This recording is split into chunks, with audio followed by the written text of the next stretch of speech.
So, welcome everyone to this webinar about development by design with Indigenous people and in an innovative way of linking conservation planning with development decision making.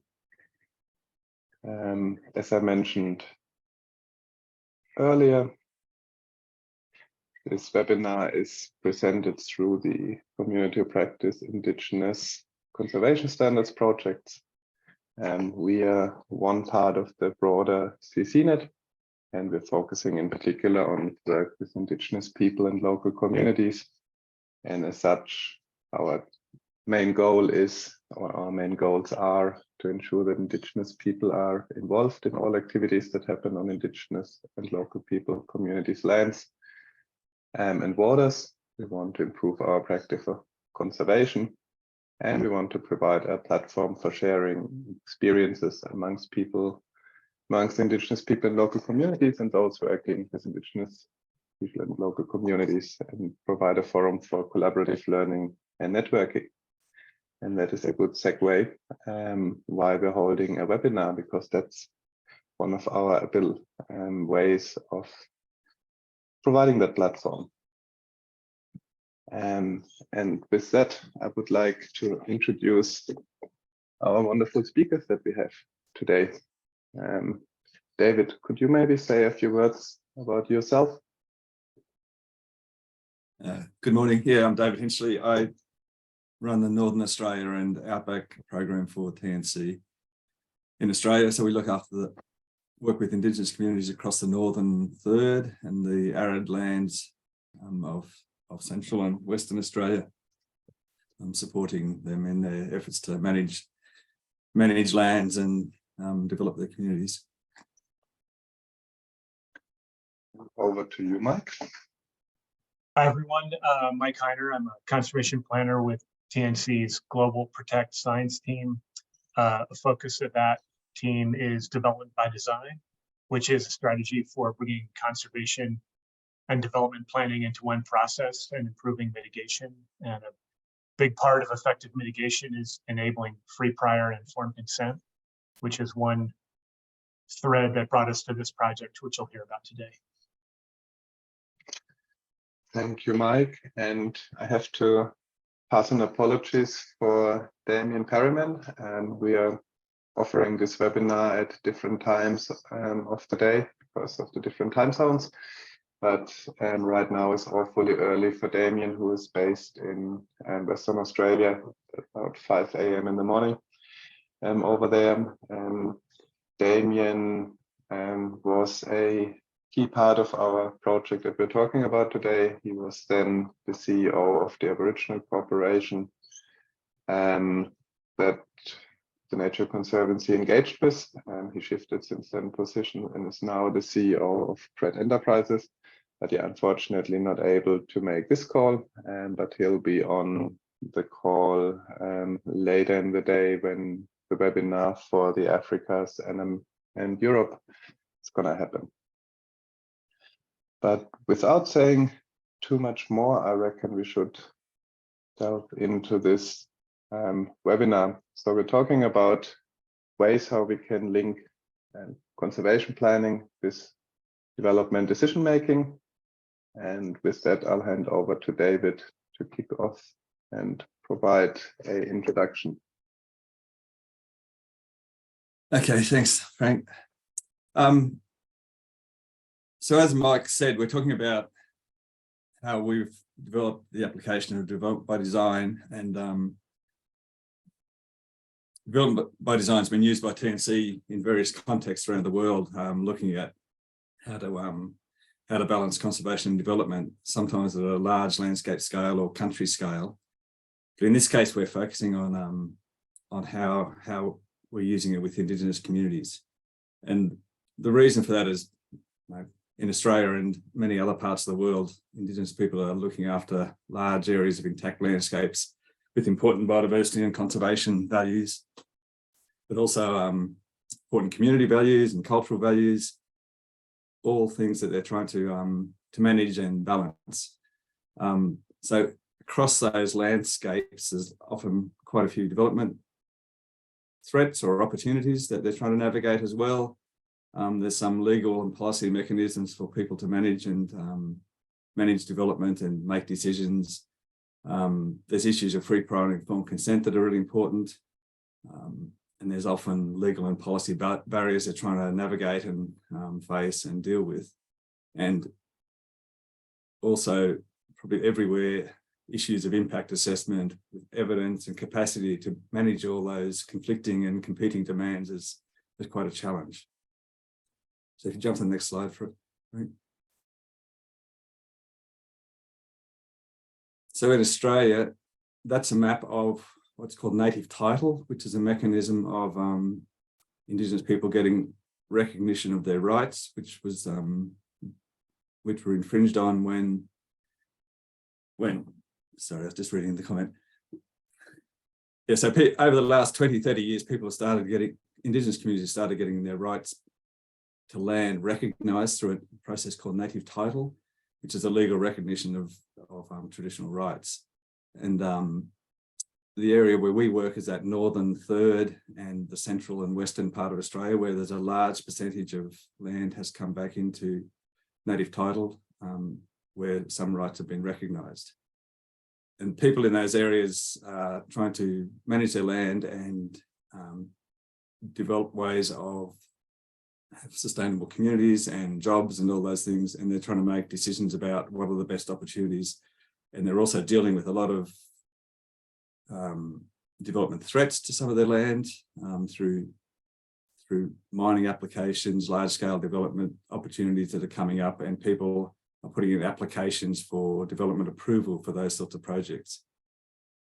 There's been quite a push over the years for more development in the northern part of Australia, which traditionally has been the less populated and which has been less populated since colonisation. But there's also where a lot of the mining and large-scale development opportunities still lie. So we started thinking about how we could use DBD to help people navigate those issues. Next one.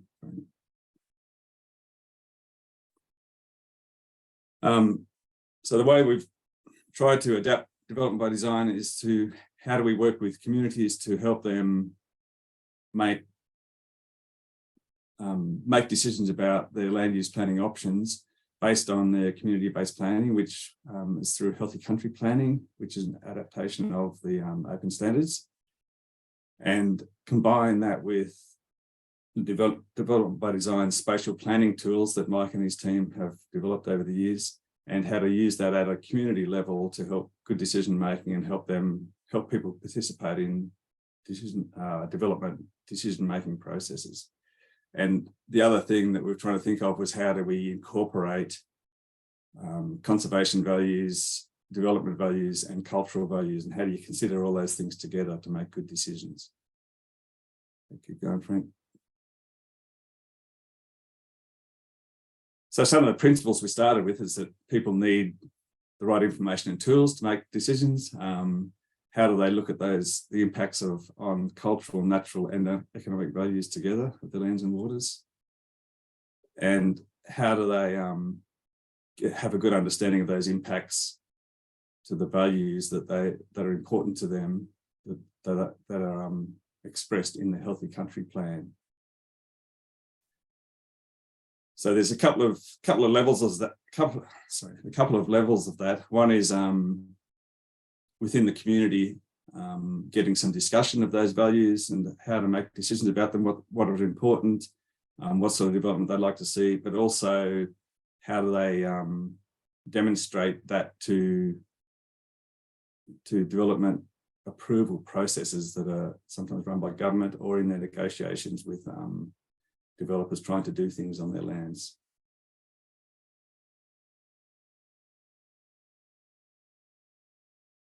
Okay, so this is just a recap of what native title is. Native title is a recognition of rights. It doesn't give people ownership of land, but it gives people capacity to make some decisions about their land and recognises their rights to use and benefit from their land. So native title can be exclusive possession or a shared right to land, depending on the underlying tenure and leasehold arrangements for those large areas of land. And once native title has been determined for an area, there's a corporation set up which represents the rights and interests of the communities that own that land, and that's called the registered native title body corporate, or sometimes prescribed body corporate, you'll see. And they're involved in that group, then becomes involved in any development decision making related to those lands. The RNTBC also often manages the land management for that area, and also often manages the implementation of a healthy country plan, or the development and implementation of the healthy country plan. So they might have an Indigenous ranger group. They might have a range of staff that are managing those areas of land. And if development proposals come into, for say, a mining application for exploration, or a mining application for mining on those lands, the RNTBC is the group that represents the community in those negotiations. All right. Thank you, David. And so the situation in Australia, and probably in many parts of the world that you're calling in from, is that traditionally environmental impact assessments, they only consider a subset of those values that a community identifies. In the case of Nginamangala traditional owners and the tribe that this case study is built around, and those are those threatened and endangered and listed plant and animal species and cultural sites that have been registered with government agencies for their heritage values. So they are already in existing schemes considered, but the community has a broader set of more common values that are equally important for them, but that legislation not necessarily supports. In the case of Nginamangala people, that's a whole heap of freshwater places. There's a large river, the Fitzroy River, or Madhawara in the local language, that runs through their country, being based in a very arid part of Australia. Freshwater places coincide with important cultural places, because life generally evolved around the river. There is a whole heap of other native endemic plant and animal species that are common, so they're not threatened necessarily, but that hold for subsistence purposes or for cultural reasons high values for the local traditional owners. And yes, and there is equally some other socioeconomic values around strong culture and being strong on country and having strong socioeconomic standing that are as well identified by that group. So I just want to run you and give you a bit of a background of this project so that things make a little bit more sense. The map that you're seeing here is from the northwest of Australia. The dark bold line is the land of Nginamangala traditional owners. Some 70,000 hectares of land, a bit more than that, in the Kimberley. The other area, the hatched area, is the watershed of the Fitzroy River and its tributaries. You can see that the land is kind of just between the arid tropics and the rather grey area and the more arid inland desert area of the Great Sandy Desert. That is the very southern part of this project area. The group is at the mouth of the Fitzroy River before it just jets into the ocean, and that has clearly further flow-on effects for the group, because they are facing all the things that are happening upstream of Madhawara.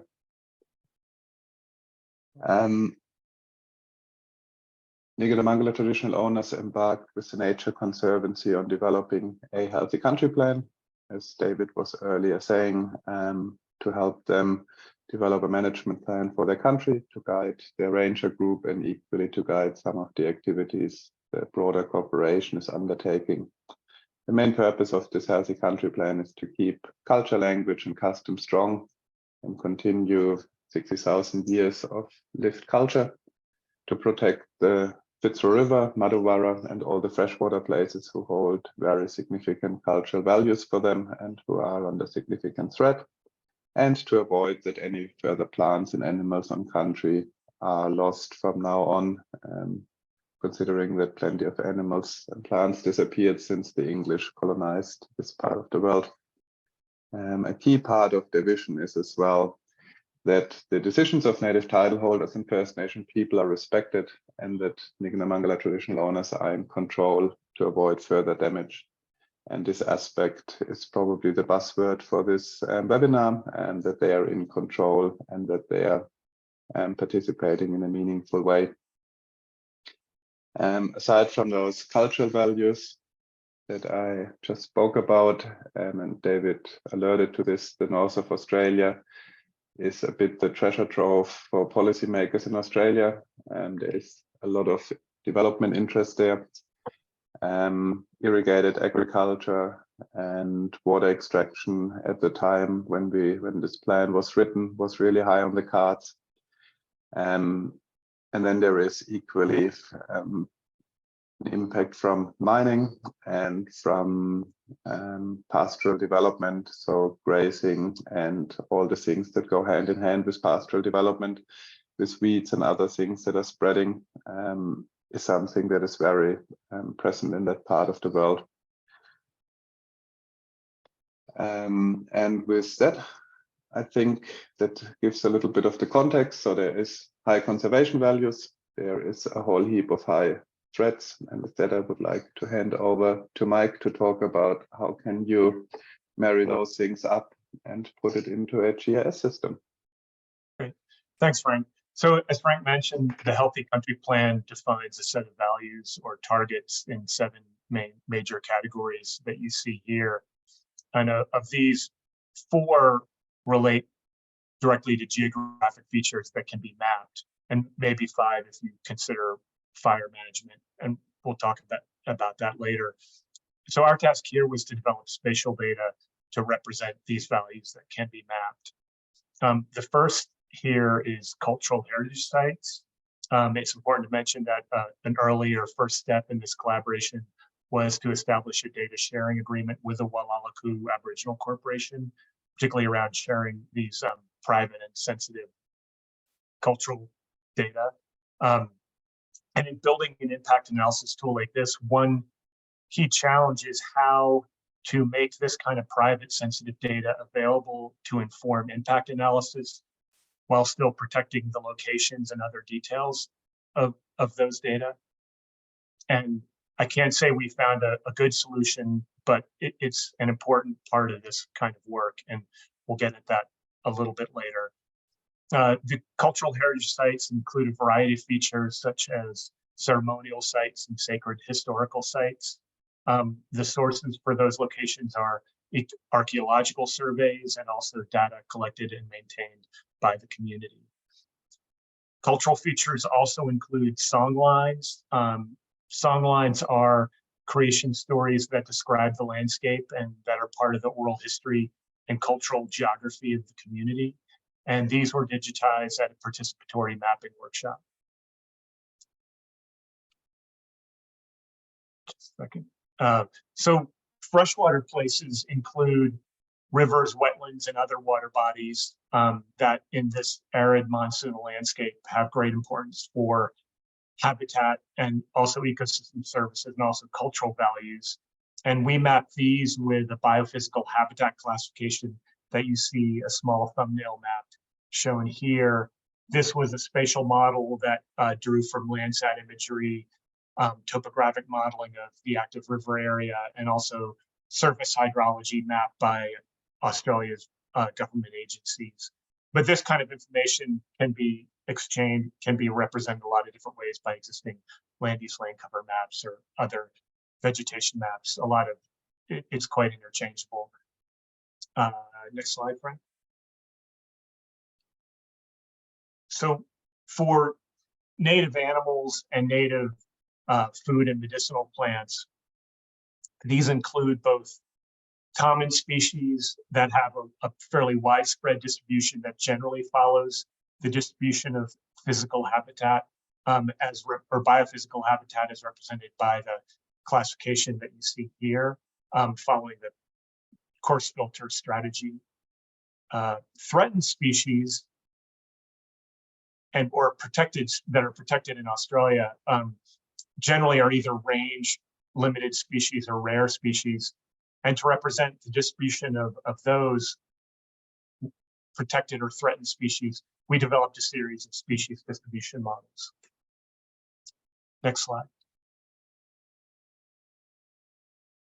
So thinking about the biophysical ecosystem types and all the natural and cultural values they hold, ecosystem service provision depends largely on access and ecological condition of those biophysical ecosystem types. So to represent access or to classify the landscape by accessibility, we developed a simple spatial model based on distance to roads and population centers weighted by road type that you can see here. Next slide. To represent ecological condition or ecological integrity as a measure of habitat quality, we developed a spatial index of the cumulative impacts of land use and infrastructure and classified the landscape accordingly. Next slide, please. Also, another way of representing ecological condition here is fire regime. So in this region, changing fire regimes following European colonization have had major ecological and economic impacts and are the focus of prescribed burning programs. To represent this impact of destructive late dry season fires, we used data sets managed by the national government for fire frequency. And what you see in this map is a map of late dry season fire frequency. Next slide, please. So to make this information accessible for analysis and impact assessment, we build a custom GIS tool that, given a user-defined area or polygon, such as a proposed mining lease, this tool will generate a report listing the values that occur in that footprint. And this has been developed in both Esri, ArcGIS, and also in open source QGIS. And when I say we, I really mean our teammate, Jim Oakleaf, who built these tools as an Esri toolbox and as a tool that works in QGIS that have virtually the same functionality, but operate in these two platforms, one being Esri, one being the open source QGIS. Next slide, please. So the purpose of all of this is one, to provide evidence for Aboriginal corporations to review and negotiate development proposals and exercise their land tenure rights, and thereby support or enable free, prior, and informed consent. But this also provides important information to guide the mitigation hierarchy at a regional level, particularly around avoidance. And with that, I will hand it back over to David.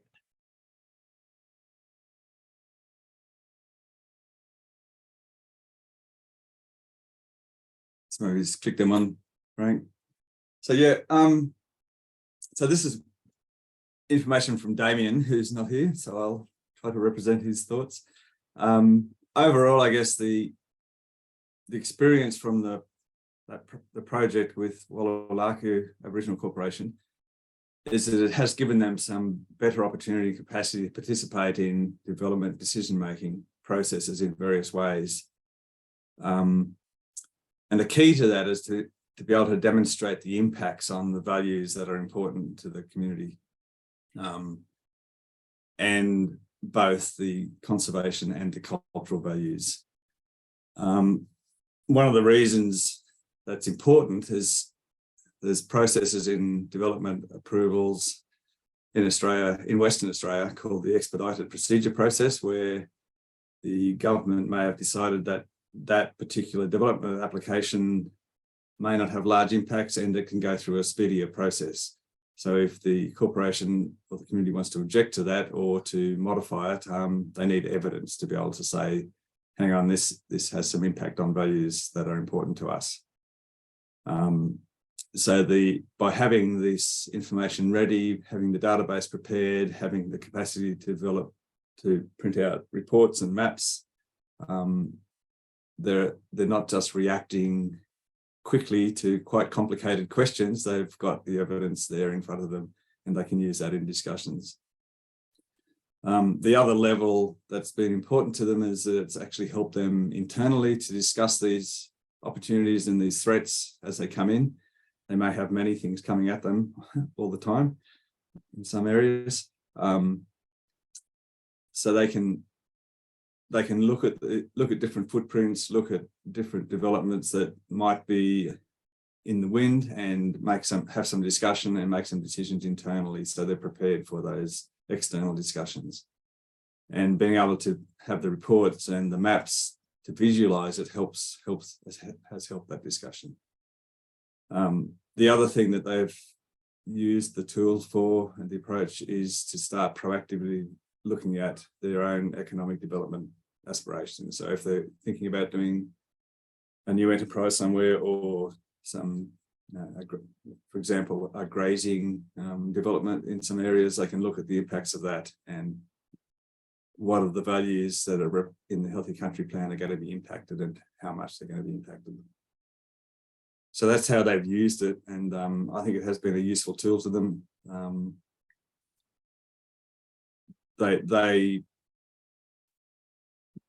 fairly regularly look at the tool to make decisions and have discussions. Okay, keep going. Sorry, Frank.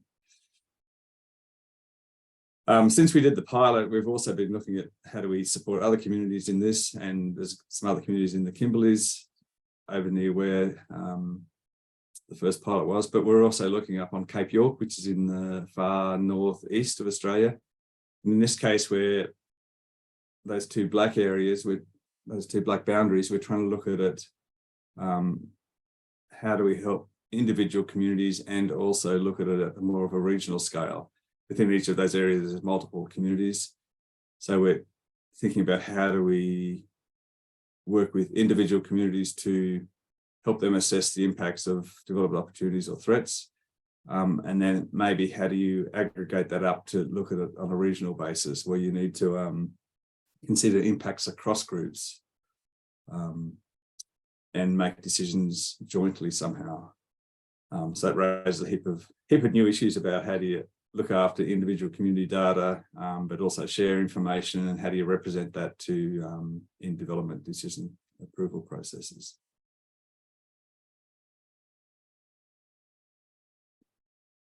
So overall, by adapting development by design and combining it with the Healthy Country Planning so that it can be looking at more than just conservation or the values that are normally considered in development approval, it has given people more of a say and hopefully help free, prior and informed consent related to development that's likely to impact on those values. So maybe just click it down, Frank. One of the key issues facing groups is just capacity and the number of things they need to be trying to deal with, number of development opportunities or threats that are coming at them. Aboriginal corporations often are quite under-resourced. There's limited time, there's lots of information. The development proponents, like a mining company, will have huge resources. They'll have lots of data and information. So just by having this information prepared and ready to think about has helped deal with that, that issue of just capacity and time. For the companies, we've also been thinking about how we can promote this approach with developers like mining companies or anyone else that are wanting to do activities on Indigenous owned lands or Indigenous native title lands. They need to demonstrate they have a social license to operate, and if they do bad negotiations and development that doesn't consider all the values and the impacts they're going to have, they're losing their social license to operate, and they end up in long, drawn-out, protracted processes to try to get development approval. We've been thinking about how to promote the idea with companies that if they support this sort of community-based approach, with the decision-making authority and power in the hands of communities, they can actually have a better quality of negotiation and reduce their risk in proposing developments that impact on values. And there's been some pretty spectacular examples of where that's gone wrong, where mining companies have damaged values quite badly in recent years. So there is an opportunity for companies to do it better if they would support this sort of approach. The other thing that's come out of it is that bottom point about biodiversity and socio-cultural values being closely linked. The important cultural values in those maps that Mike was putting up often align. You can actually stack up all the values and see there's some really important areas in the landscape, which makes the avoid discussion, which areas to avoid, more obvious and explicit to people. But there's also a need to keep updating the information. Often the there's quite patchy, it's data poor environment. It's a huge landscape. So we've tried to develop the tool in a way that people can add information as it comes to light. As there's new survey data, new cultural site data, you can add that back in and keep looking, use the tool in an iterative way to help decision making.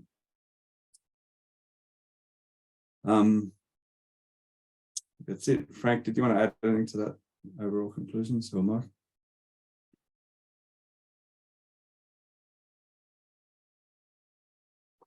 Mike, is there anything you want? No, thanks. Good job. I think you covered it. Yeah. Thank you. So we're gonna finish our presentation and kind of open up for discussion and question in a second. I'm sending as we speak. I'm sending as we speak through 2 articles, or 1 article and a book chapter about this project that highlights how the Nature Conservancy has been using development by design with Indigenous people. And one is a peer-reviewed article that was published just when this first case study with Nigginamangala happened. And the second document is a book chapter that just recently in the last few months came out and that we shared through the CCNet listserv as well.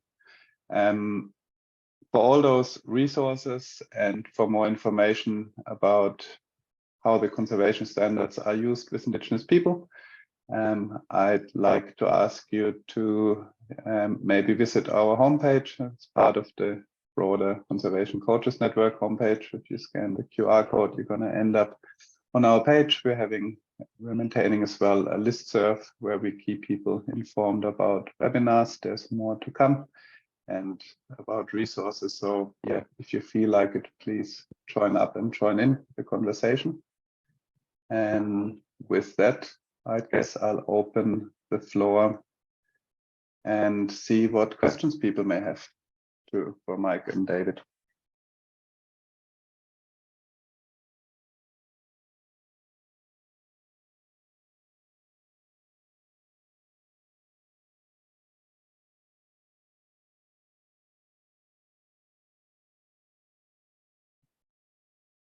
That must have been just the most awesome webinar possible, David and Mike. Nobody has any questions. We nailed it. Yeah. Alejandra.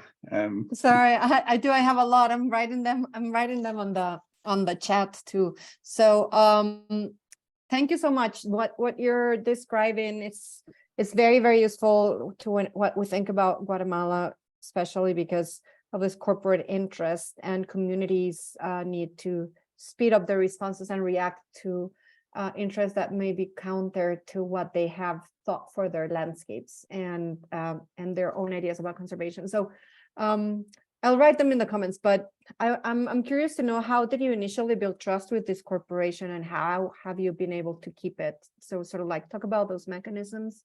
The second question I had was how the corporation reacted to the maps and the GIS, because the way you imagine through GIS is very different from the way we picture things in other cultures. So how have they reacted to the tools in general, and have they developed some capacities to use it locally, and how that has been turned out?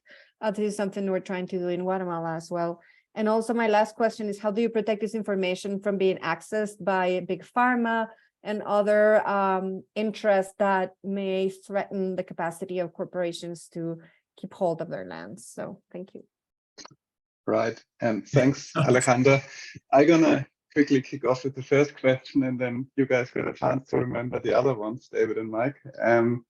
So I think you pointed one very important aspect out, and that's this relationship building and building of trust. A lot of that is kind of from a project management side of coming into it with realistic timeframes, so you don't want to rush the entire project. My involvement, because I'm definitely not an expert in development by design necessarily, was in particular because I've been working with this group for the past 15 years. So there is, I guess, a certain trust relationship by having been around with that native title group. And with that, I'll hand over to David and Mike. Yeah, I'll just build on that quickly. I guess the principle of our work in Northern Australia is to work with communities where they want to work with us, and we do work with people like Frank who have those strong relationships with particular communities. So we have our own relationships, but we also use trusted people who have the relationship with communities, especially with the initial conservation planning and the healthy country planning. And often that's a process that helps build trust anyway, just working through all those issues and supporting the community in the way they want to be supported. So healthy country planning is part of that, but we might be helping them on governance or on fire management capacity or whatever it is that the community is trying to do with their lands. So the trust builds over time, I guess.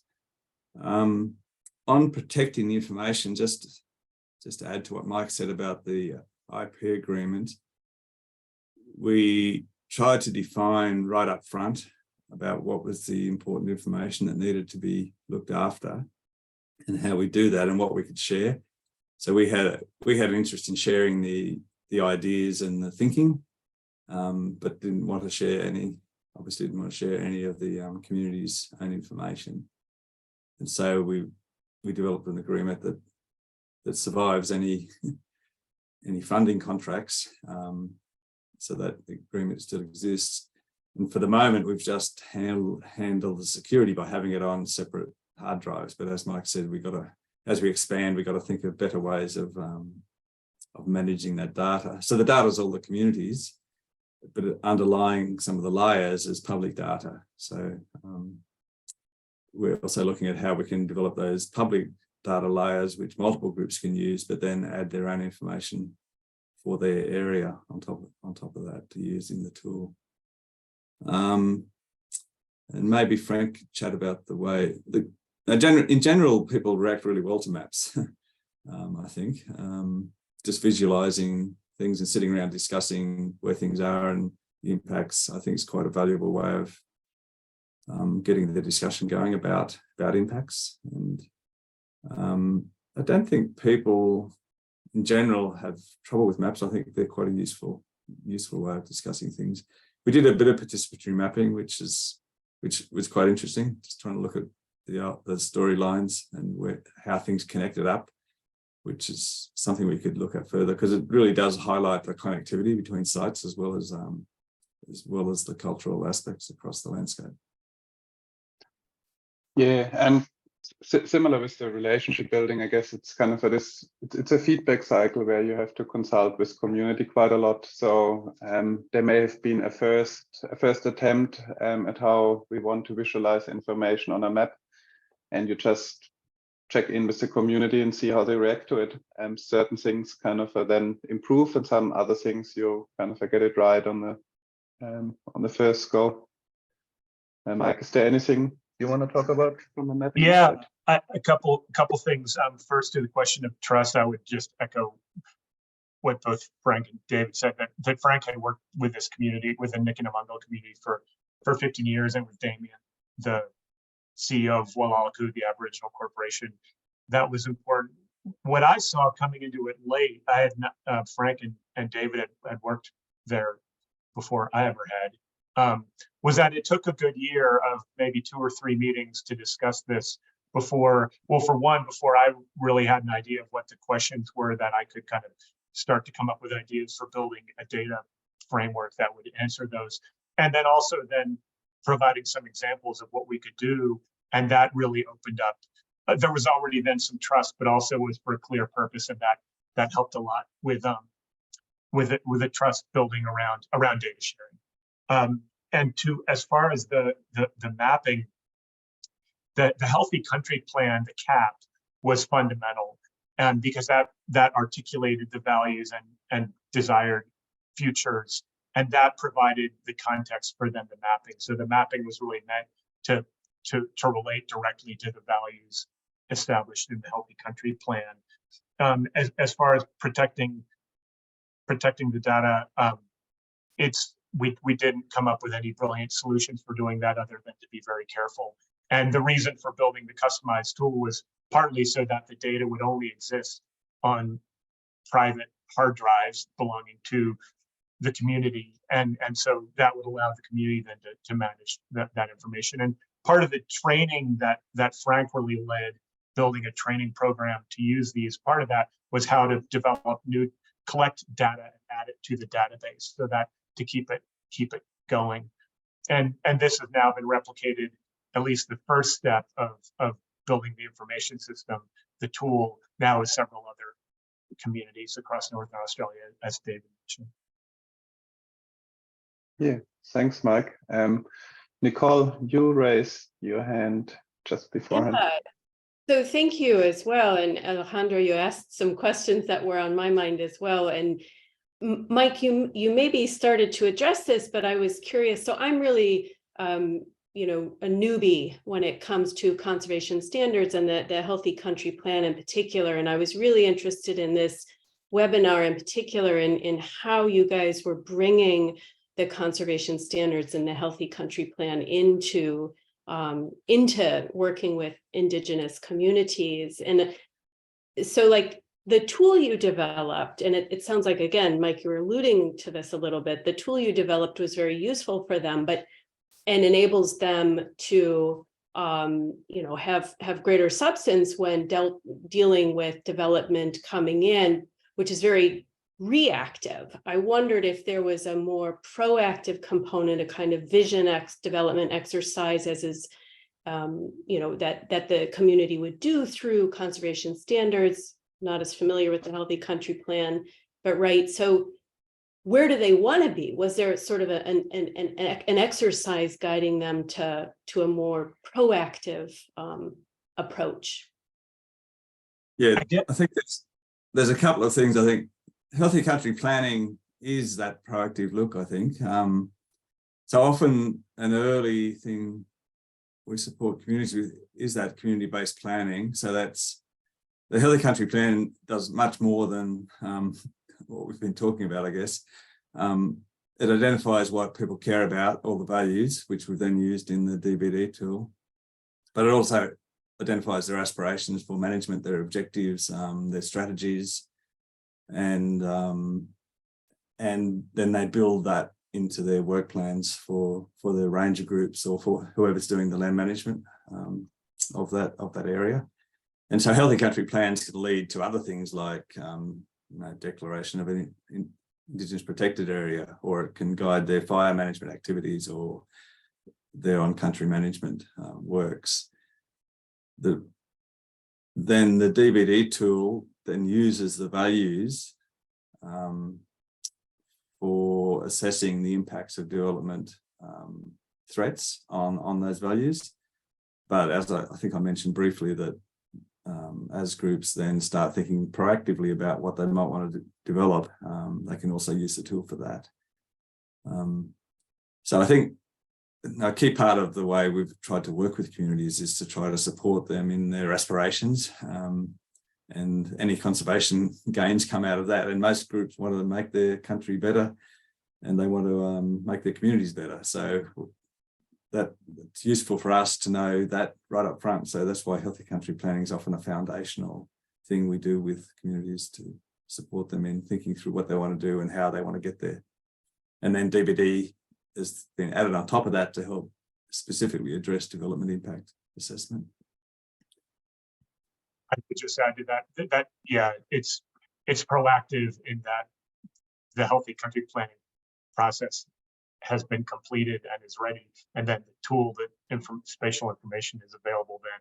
So when a proposal is proposed, that register is ready to inform that. But thinking more broadly about proactive landscape level planning, an opportunity here is to expand this to operate regionally with multiple groups, and that I see as another level of proactive landscape level planning, which is to establish values at a regional level, so it can actually steer development plans to specific places from a regional perspective. Which might become quite relevant. The Commonwealth Government is trying to promote regional planning. That in some ways their interest is in how to make development approvals easier for industry and jobs. So one of the principles in this community level approach is how do you put communities in the decision-making seat and give them some more power to decide what's going to happen on their lands, or more say. So part of the thinking of how to use it regionally is how do you work from community level upwards rather than the other way around. Most regional development planning in Australia, I think, has been done quite top down, sort of multi-stakeholder, multi-factor planning processes, which hasn't thought well about the rights of people to have a say about what happens on their lands. So I think that's the sort of area where we're in, trying to think through how do we help groups be influential in determining what happens on their lands. All right, Alejandro, I think we can probably squeeze in one last question before we just quickly finish on the government part. Just wanted to know if government is upholding these decisions, and what are sort of like the conflicts or the pushes and pulls of government, corporations, etc. Are you feeling any pressure to comply with corporations? I mean, the business, not the corporations in the land. And is government being respectful of the decisions? I'll jump in with a quick answer, which is not direct. And David and Frank, you need to correct me if I get this wrong.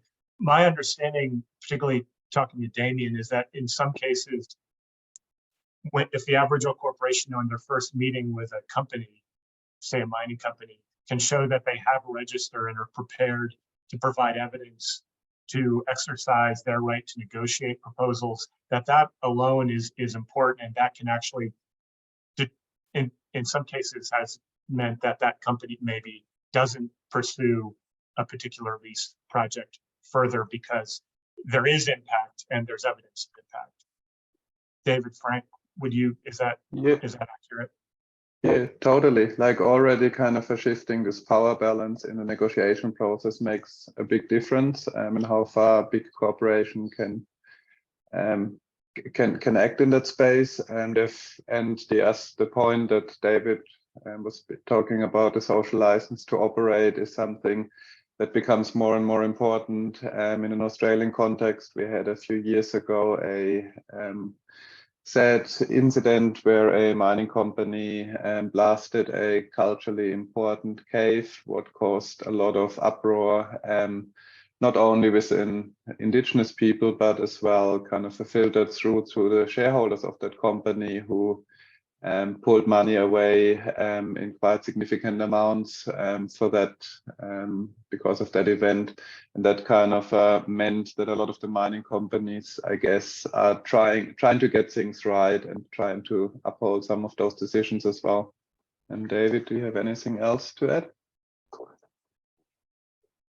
Just that it's a complicated situation with multiple jurisdictions. There's states, there's federal, there's all sorts of different legislation that impact on development decisions. So this is not a legislative approach, I guess. It's just evidence of whatever the process is. This is providing evidence to feed into those processes. So, I mean, our development approval processes aren't perfect in Australia, and there's often lots of gaps.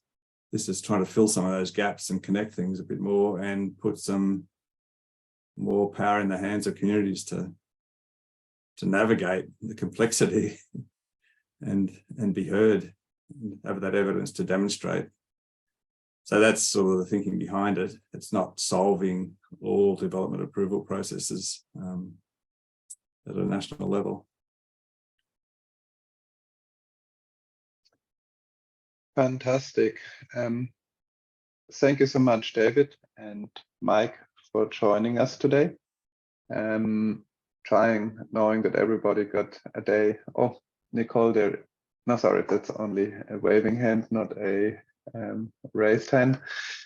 So yeah, we will, as I said, we've recorded this webinar. Once it renders and everything, I will post it in the near future on the YouTube channel of CCNet Global. And I'll send through an email through the listservs for everyone who couldn't join in. Thank you very much for being on this call today, and we're gonna have another one later today in about 12 hours for our friends in Africa and in Europe. Okay. Thanks, Frank. Thanks, everyone.